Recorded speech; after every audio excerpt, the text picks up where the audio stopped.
नमस्कार, स्वागत है आपका संसद टीवी पर। मैं हूं मनोज वर्मा और आप देख रहे हैं हमारा खास कार्यक्रम मुद्दा आपका। आज हम बात करेंगे एक देश एक फर्टिलाइजर योजना की। देश में 2 अक्टूबर 2022 से एक देश एक फर्टिलाइजर योजना लागू होने जा रही है। इस योजना के तहत सभी तरह के उर्वरक यानी फर्टिलाइजर एक ही ब्रांड नाम भारत से बिकेंगे। देश में फर्टिलाइजर ब्रांड्स में समानता लाने के लिए सरकार ने ये योजना बनाई है। सरकार ने उर्वरक सब्सिडी योजना का नाम बदलकर प्रधानमंत्री भारतीय जन उर्वरक परियोजना कर दिया है। सरकार ने आदेश जारी कर सभी कंपनियों को अपने उत्पादों को भारत नाम के सिंगल ब्रांड नाम से बेचने का आदेश दिया है। क्या है एक देश एक फर्टिलाइजर नीति? किसानों को क्या होगा फायदा? कैसे रुकेगी फर्टिलाइजर की चोरी? आज मुद्दा आपका में इसी पे चर्चा करेंगे और इससे जुड़े विभिन्न पहलुओं को समझने की कोशिश करेंगे। चर्चा करने के लिए खास मेहमान मौजूद हैं। महानिदेशक हैं दी फर्टिलाइजर एसोसिएशन ऑफ इंडिया के अरविंद चौधरी जी। अरविंद जी, आपका बहुत बहुत स्वागत है संसद टीवी पर। और साथ में हमारे साथ जुड़े हुए हैं भारतीय किसान संघ परिसंघ के मुख्य सलाहकार पी चंगेल रेड्डी जी। रेड्डी जी, आपका भी स्वागत है संसद टीवी पर। और हम बात करेंगे उर्वरक विभाग के पूर्व सचिव वीएस पांडे जी से। पांडे जी, आपका भी बहुत बहुत स्वागत है संसद टीवी पर। और शुरुआत वीएस पांडे जी मैं आप ही से ही करूंगा। सरकार का एक बड़ा फैसला, एक देश एक फर्टिलाइजर नीति, इस नीति के पीछे उद्देश्य क्या है? देखिए, ये बहुत महत्वपूर्ण प्रश्न है और इस योजना का मैं इससे स्वागत करता हूं जी कि दर्शकों को ये जानकारी मिलने में शायद उनको बड़ा अच्छा लगेगा कि हमारे देश में जो 2 तरह के फर्टिलाइजर, एक तो यूरिया जो बहुत मशहूर है और ज़्यादातर जो किसान हैं वो यूरिया का ही प्रयोग करते हैं, और ये इसका जो 60% जो फर्टिलाइजर है वो यूरिया में ही अकेले में आता है। और यूरिया के बारे में मैं बता दूं आपको कि भारत सरकार यूरिया पर इतनी ज्यादा सब्सिडी देती है जी कि यूरिया का दाम इससे 268 रुपए 50 किलो के बैग में होती है, जबकि इसका आज जो अंतरराष्ट्रीय मार्केट में जिसका दाम है, आप जानकर आपको अच्छा होगा कि 3600 से 4000 रुपए, मतलब ये 10% से भी कम दाम उनको देना पड़ता है। देखिए, हमारे यहाँ 32 यूरिया बनाने वाले कंपनियां हैं और इसका फॉर्मूला एकदम एक है, लेकिन किसान जो है जब वो यूरिया लेने जाता है तो उसको 32 तरह के ब्रांड उसको दिखते हैं। विश्वास मानिए सब एक है। और इसमें जैसे कहते हैं कि भारत सरकार ने अपनी लगभग 90% पूंजी लगी हुई है, लेकिन जो ब्रांड है वो 32 ब्रांड आपको बाजार में मिलेंगे।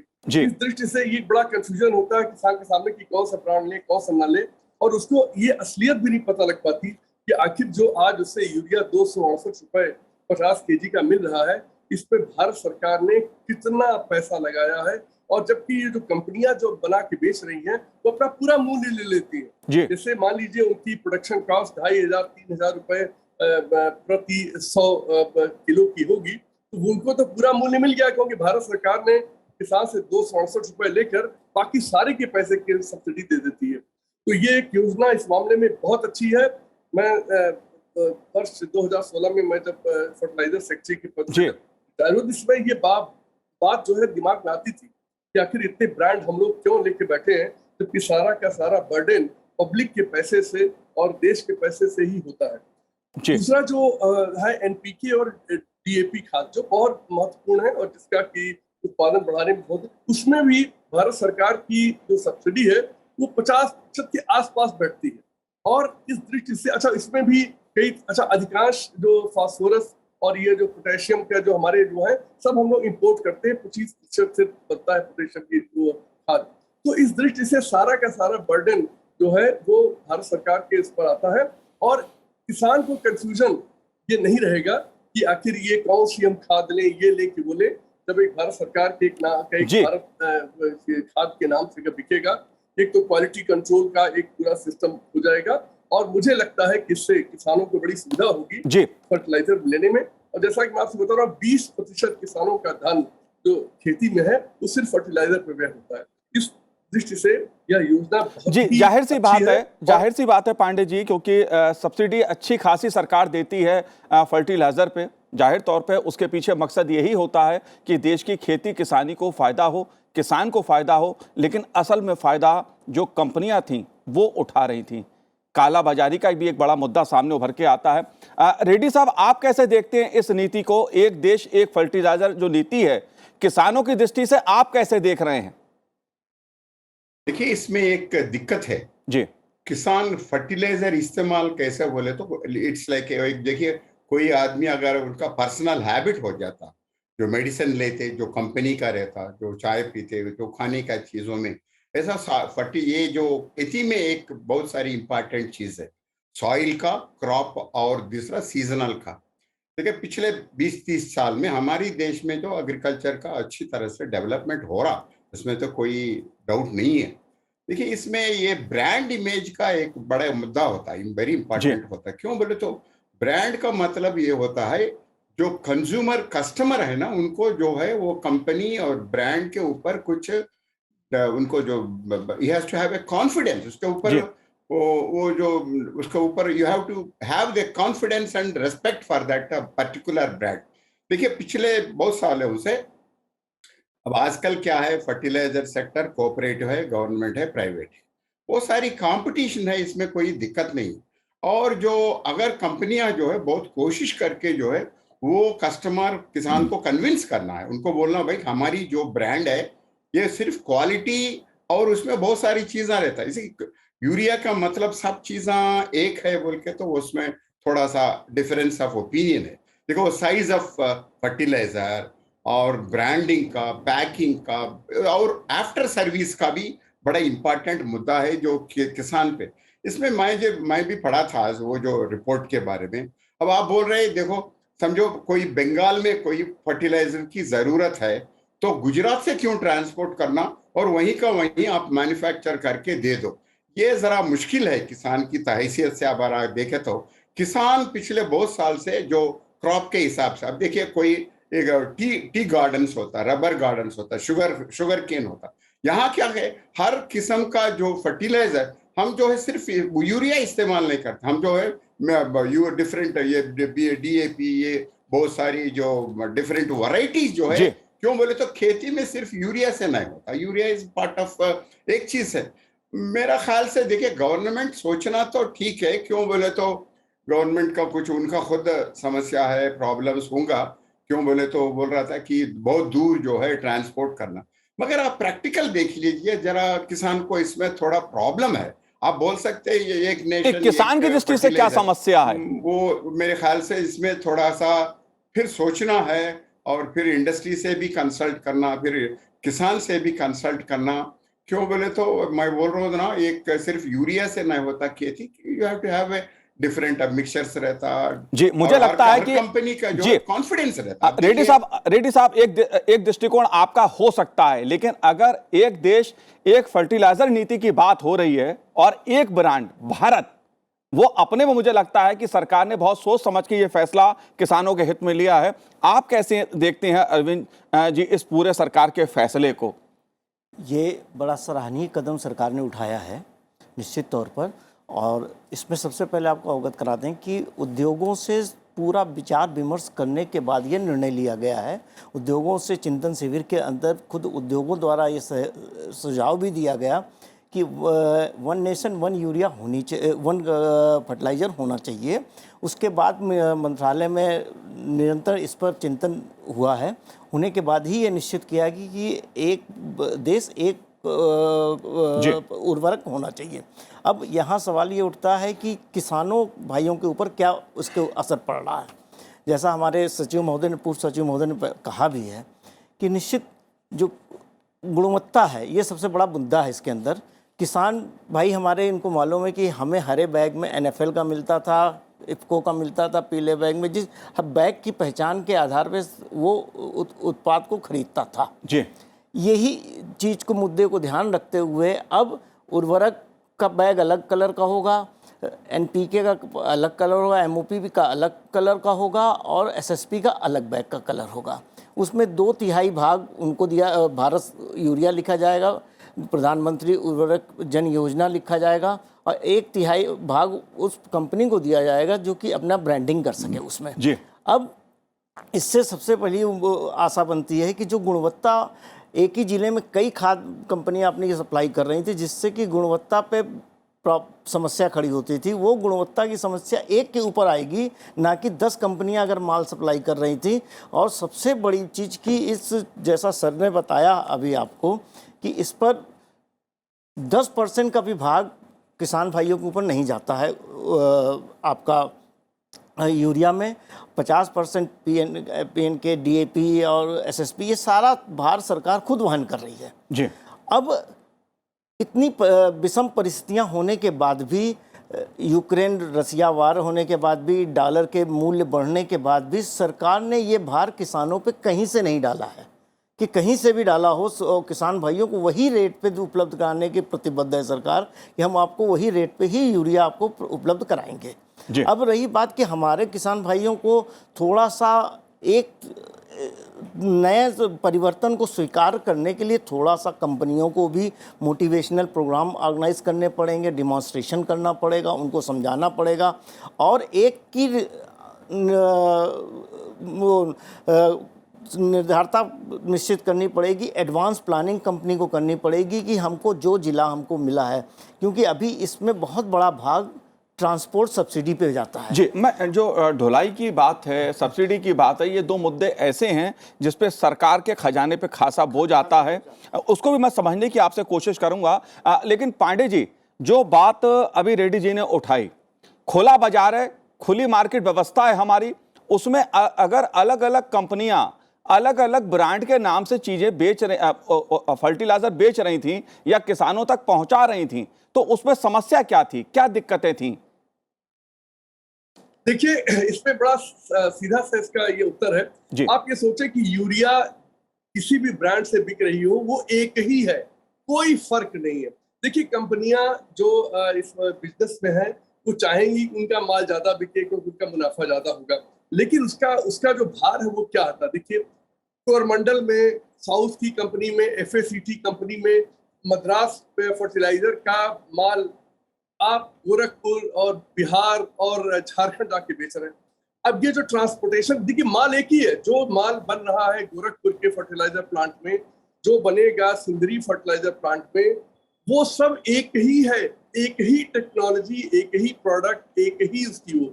लेकिन किसानों के दिमाग में चूंकि ये बात कंपनियों डाल देती है कि हमारा फर्टिलाइजर बेटर है, हमारा फर्टिलाइजर अच्छा है, वो उनके खुद के स्वार्थ से और उनके मुनाफे से संबंधित है। तो होता क्या है कि लोग कहते नहीं, हमें तो वो फर्टिलाइजर चाहिए। अब वो फर्टिलाइजर 2000 1500 किलोमीटर से आ रहा है, आखिर देश का नुकसान है कि नहीं, जबकि माल एकदम एक है। जहां तक डीएपी, ये तो यूरिया की बात हो गई, आप विश्वास मानिए देश भर में जो भी यूरिया जो भी कंपनी बना रही है, सब एक है, मतलब उनमें एक लेश मात्र का भी फर्क नहीं। दूसरा, आप फास्फोरस और पोटेशियम फर्टिलाइजर ले लें, फास्फोरस फर्टिलाइजर लगभग 100% इम्पोर्टेड है। जब कोई कंपनी उसको बना ही नहीं रही है, सब इम्पोर्टेड ही है, सारा रॉ मटेरियल तो पूरा इम्पोर्टेड है तो आप सोचिए कि उसकी सिर्फ ब्रांडिंग के कारण देश पर ये ट्रांसपोर्टेशन का अतिरिक्त भार क्यों पड़ेगा। देखिए, प्रश्न इस बात का नहीं है कि भारत सरकार को ट्रांसपोर्टेशन पे अतिरिक्त भार खर्च करना पड़ता है। प्रश्न ये भी सोचिए आप कि हमारी जो ट्रांसपोर्ट व्यवस्था है, रेल की व्यवस्था है, रोड की, उस पर कितना प्रेशर और पड़ता है। ये प्रेशर में अवॉइड कर सकते हैं कि स्थानीय स्तर पर बने फर्टिलाइजर को, चूंकि ब्रांड एक हो जाएगा तो वहीं पर उसको बेच दें।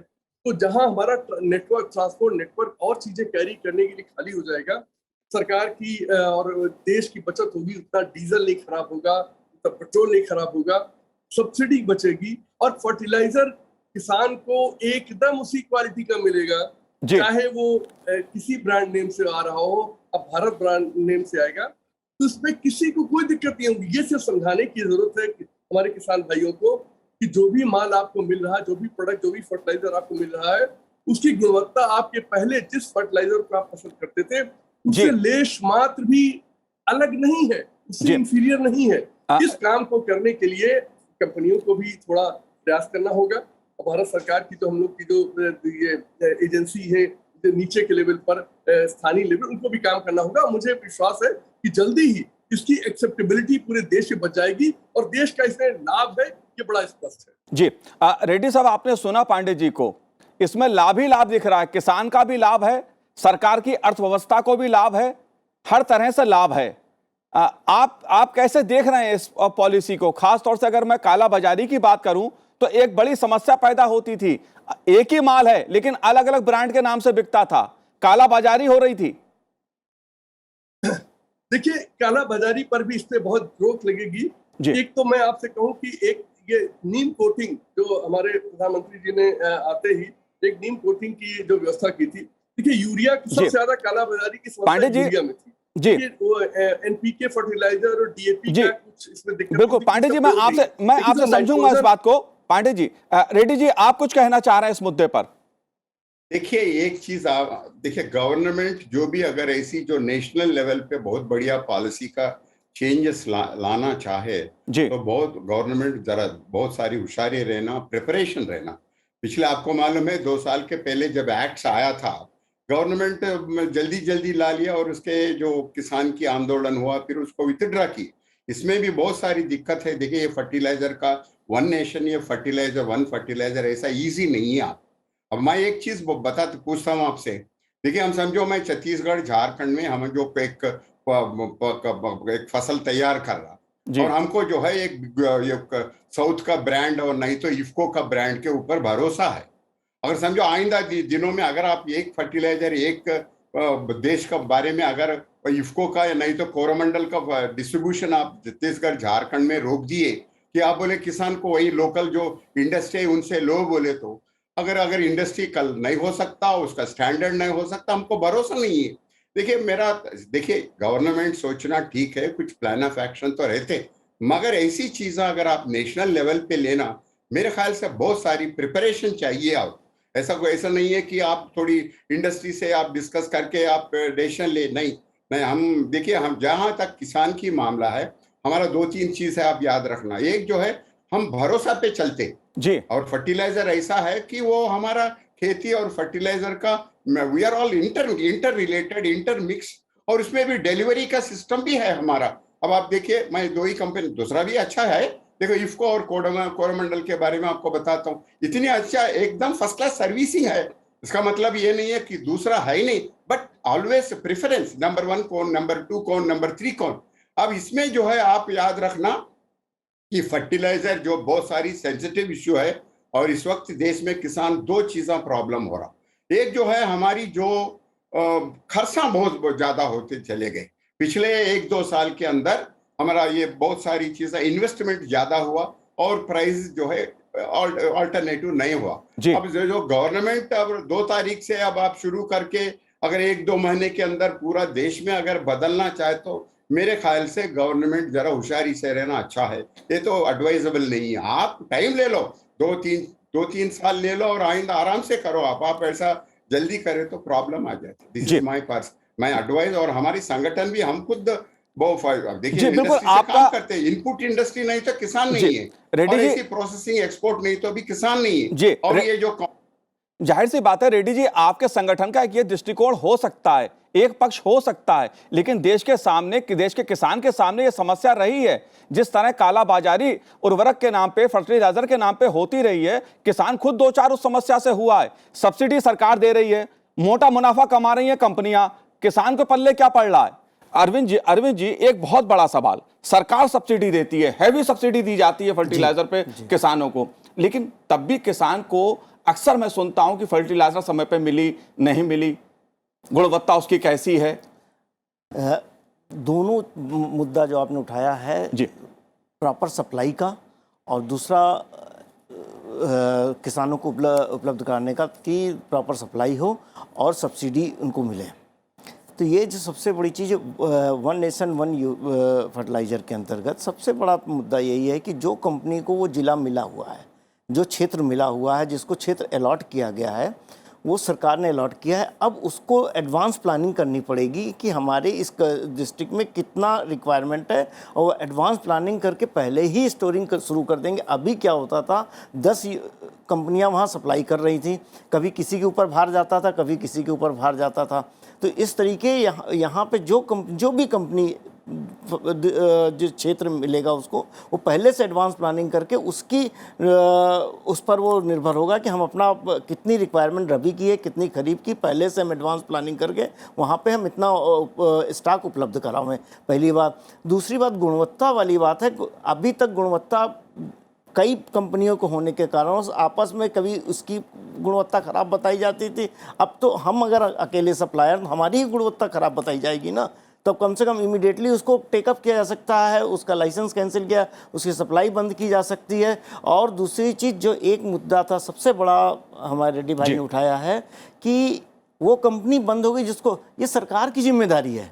ये सरकार की जिम्मेदारी है कि वहाँ पे अगर वो कोई कंपनी बंद हो रही है तो रिप्लेस करके इमीडिएट वहाँ दूसरी कंपनी को लाके उससे सप्लाई कराना, ये किसान भाई की जिम्मेदारी नहीं है, उस कंपनी, ये सरकार की जिम्मेदारी कि इमीडिएटली वहाँ दूसरा कंपनी को वो क्षेत्र अलॉट किया जाए और वहाँ खाद पहुँचाया जाए। ये सरकार की जिम्मेदारी, इससे डरने की आवश्यकता नहीं है। अरविंद चौधरी जी, अगर दो बातें मैं सीधे सीधे किसान के हित की पूछूं, जो एक देश एक फर्टिलाइजर नीति है, इससे किसान को सीधा सीधा क्या फायदा होगा? दूसरा, क्या इससे फर्टिलाइजर की जो चोरी, उर्वरक की जो चोरी की शिकायतें आती थीं या संकट पैदा होता था, इससे क्या निजात मिलेगी? बिल्कुल 100%। इससे सबसे पहली चीज़ कि वो जो कंपनी सप्लाई कर रही उसको वहाँ अपना स्टॉक पूरा रखना पड़ेगा कि रबी की कितनी डिमांड है उतना स्टॉक उसको रखना पड़ेगा, और डीलर के माध्यम से, रिटेलर के माध्यम से उसको उस क्षेत्र में खाद को पहुँचाना उसकी जिम्मेदारी होगी, एक व्यक्ति विशेष की जिम्मेदारी होगी, ना कि 10 लोगों में डिस्ट्रीब्यूट जिम्मेदारी होगी। यहाँ सबसे बड़ा फायदा ये होगा कि समय पे उपलब्ध उसको जो सीजन है उस पर किसान को खाद मिल सके, समय पे उसको मिल सके, ये सबसे बड़ा फायदा इसमें होगा।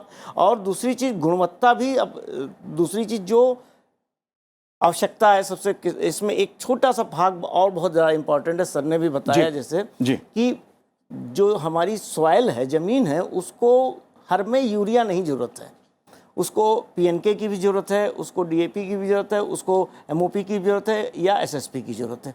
तो वो अगर हमारी और एजेंसियां भी साथ काम करें और साथ साथ काम करेंगी, और इसके साथ साथ कि खाली यूरिया पे आप निर्भर ना रहें, यूरिया पे ना डालें, जिससे कि हम आपको फसल का सही स्वरूप मिलना है। इसका उसको जैसे आपको विटामिन की आवश्यकता होती है तो विटामिन, सारी विटामिन आपको नहीं दे दी जाती है, वो निश्चित विटामिन दी जाती है कि विटामिन ए की आवश्यकता है तो आपको ए दी जाएगी, बी की आवश्यकता है तो बी दी जाएगी, मर्ज के अनुसार आपकी बीमारी दी। वही ज़मीन में भी आवश्यकता है कि हम पीएनके डालें कि यूरिया डालें कि एसएसपी डालें कि एमओपी डालें। ये सारा जानकारी होने के बाद तो ये डीलर से लेके सरकार का तंत्र अलग रहेगा, डीलर का भी तंत्र रहेगा कि जो किसान भाई को समझाए कि भाई इसमें आप यूरिया ना डालें, नहीं तो नुकसान कर रही ज़मीन को आपको, आप एसएसपी डालें, रिक्वायरमेंट क्या है, किस विटामिन न्यूट्रिशन की आवश्यकता, वो न्यूट्रिशन आप उस ज़मीन में डालें जी, ये फायदा मिलेगा। पांडे जी, अगर सरकार की दृष्टि से मैं इस बात को समझना चाहूँ, क्योंकि करोड़ों रुपए की सब्सिडी उर्वरक के नाम पे, फर्टिलाइजर के नाम पर किसानों तक सरकार पहुंचाती है, बीच में तमाम कंपनियां हैं, आप फर्टिलाइजर पे जो सब्सिडी मिलती थी उस दृष्टि से सरकार को किस तरह का, आप सरकारी खजाने को किस तरह का लाभ आप देख रहे हैं? दूसरा, ढुलाई का मुद्दा बहुत महत्वपूर्ण है एक, इस पहलू को आप कैसे देख रहे हैं? देखिए, वर्तमान में तो जो स्थिति बन गई इंटरनेशनल मार्केट की, अंतर्राष्ट्रीय मार्केट की, सब्सिडी का बिल बहुत ज्यादा बढ़ गया है। देखिए, एक समय में ये 70-80 हजार करोड़ रुपए सालाना हुआ करता था, लेकिन आज जो आशंका है कि शायद ये बिल बढ़कर 2 लाख करोड़ के आसपास पहुंच जाएगा। तो सरकार पे बहुत बड़ा बर्डन है। इसमें से बहुत बड़ा अंश, एक महत्वपूर्ण अंश ट्रांसपोर्ट का भी है। दूसरा, मैं आपसे बता दूं कि मैनेजमेंट जो होता है फर्टिलाइजर की मूवमेंट का, वो इतना कॉम्प्लेक्स हो गया था। क्यों? एक जगह, एक जिले में 8-10 कंपनियों की माल सप्लाई होती थी, और इसको मंत्रालय लेवल पर एलोकेशन करना, उसका एलोकेशन करके उसके मूवमेंट को वॉच करना, मूवमेंट को इंश्योर करना, रेलवे के साथ कोऑर्डिनेट करके उनकी रेखें मूव कराना, कहीं कमी पड़ गई तो दूसरी जगह काट के दूसरी जगह भेजना। ये बहुत, देखिए, जनता को ये जानकारी नहीं मिलती, ना किसान भाइयों को मिलती है, ये कितना कॉम्प्लेक्स, कितना मुश्किल एक जंजाल बना हुआ था। इस व्यवस्था से ये बहुत हद तक खत्म हो जाएगा जी, क्योंकि अब एक जिले में एक फर्टिलाइजर कंपनी जाएगी, और जैसा कि हमारे एक पैनलिस्ट बता रहे थे कि अब उस कंपनी की पूरी जिम्मेदारी हो जाएगी कि वो सारी फर्टिलाइजर की आवश्यकताओं को पूर्ण करे, और वो सामान्यता यही होगा कि वो उस जिले से जहां सप्लाई कर रही है उससे ज्यादा दूर पे नहीं होगी, तो ट्रांसपोर्ट की समस्याओं से निजात मिल जाएगी। दूसरा जो इसमें पिल्फरेज, जो चोरी की बात है, वो बहुत बड़ी हुआ करती थी क्योंकि अगर हम लोग डेटा देखें तो फर्टिलाइजर की जो खासकर यूरिया, क्योंकि डीएपी और इसमें एमओपी और इसमें एनपीके में ये नहीं होती, लेकिन यूरिया को मिलावट में कई जगह प्रयोग किया जाता था, पेंट बनाने में और एडहेसिव बनाने में, और यहाँ तक कि कुछ प्रांतों में तो दूध में मिला देने की भी ये थी, तो बहुत बड़ा भाग इसका जाता था। अब जब क्योंकि छोटी डिस्टेंसेस में ये मूवमेंट होंगे और एक ही कंपनी के ऊपर जिम्मेदारी होगी, तो विश्वास मानिए अब ये चोरी का मुद्दा जो है काफी हद तक हल हो जाएगा, जिससे सरकार की सब्सिडी पर बहुत बड़ा प्रभाव पड़ेगा। ये कहने में मुझे कोई संकोच नहीं, क्योंकि अगर हम लोगों ने 10% भी ये चोरी 15% भी रोक ली, इसका मतलब है 30,000 करोड़ रुपए की बचत हम लोग कर जाएंगे। और अगर ट्रांसपोर्ट की बचत को मैं जोड़ लूं तो ये 40-50 हजार करोड़ रुपए की बचत सरकार को क्या बल्कि जनता के खाते पर होगी। ये बहुत बड़ी उपलब्धि। जाहिर सी बात है कि जब एक देश एक फर्टिलाइजर नीति के तहत इतना फायदा किसानों को होगा, सरकार के खजाने को भी फायदा होगा, तो जाहिर तौर पर खेती किसानी को ही इसका फायदा मिलेगा। तमाम तरह के पहलू हैं वन नेशन वन फर्टिलाइजर नीति के, तमाम पहलू हैं इसके। आप तीनों ने इस कार्यक्रम में भाग लिया, हमसे चर्चा की, आपका बहुत बहुत शुक्रिया, बहुत बहुत धन्यवाद सनसेट टीवी से बात करने के लिए। तो आज हमारे इस कार्यक्रम में इतना ही, मुझे दीजिए आज्ञा, नमस्कार।